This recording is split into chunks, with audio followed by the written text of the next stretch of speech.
he's saying, I see this like the police brutality protests in the US, i.e. the Black Lives Matter one.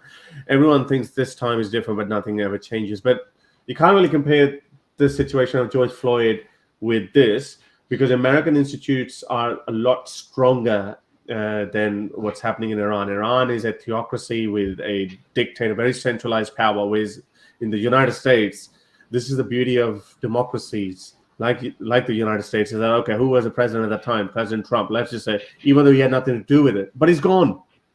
He's a distant memory.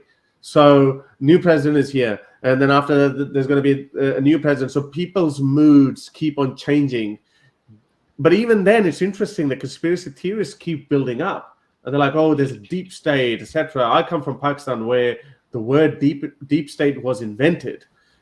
So yeah, I mean, theocracies and autocracies are a lot more fragile than strong democracies and institutes like the United States. So yeah, but I mean, there's far more chance. Oh, unless you meant that the protests in the U.S. I mean, about the behavior of the police brutality. I think American police is one of the most brutal polices in the developed world. No. Oh, no. Yeah. Okay. So I actually well, maybe yeah. Okay, I agree with that. But however, I disagree with D that that nothing changed. Doesn't change. Police brutality in the United States, even if it's bad, which is bad, it has improved significantly. Has it?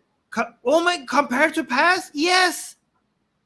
It's still bad relative to other places, but it has made, like, go look at the stats. Compared to 10 years ago, compared to 20 years ago, compared to 30 years ago, it has continuously improved. Every protest has made it better. People's pressure has made it better. Like, why do people, like, just because you see reports of more like continued police brutality, it doesn't mean it's less. Go check out the studies. Go check out the stats. United States police brutality has dropped significantly. Well, that's a good thing if it has.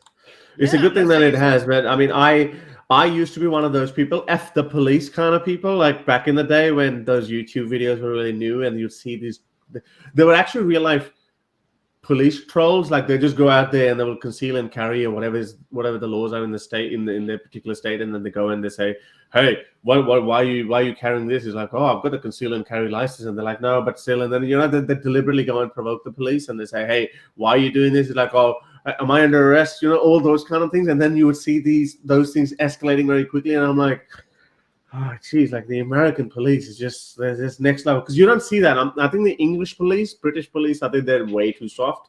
And the Kiwi police, New Zealand, they're very soft as well. Australia is a much softer country. Like, I mean, there's no brutality in the Australian system, like about democracy and everything is intact. But yeah, our cops they can be pretty brutish and what we call C word, like, I mean, yeah, in Australia they call it normal word, but not on the global scale. But anyway, they can be a bit of assholes. So that's what they say. So you don't mess with the police, but they don't have the powers. I mean, you're not going to see, if you talk back to an Aussie cop, he might talk back and he'd intimidate you and everything, but he's not going to drag you out of the police and knee your neck. Like, it's very highly unlikely.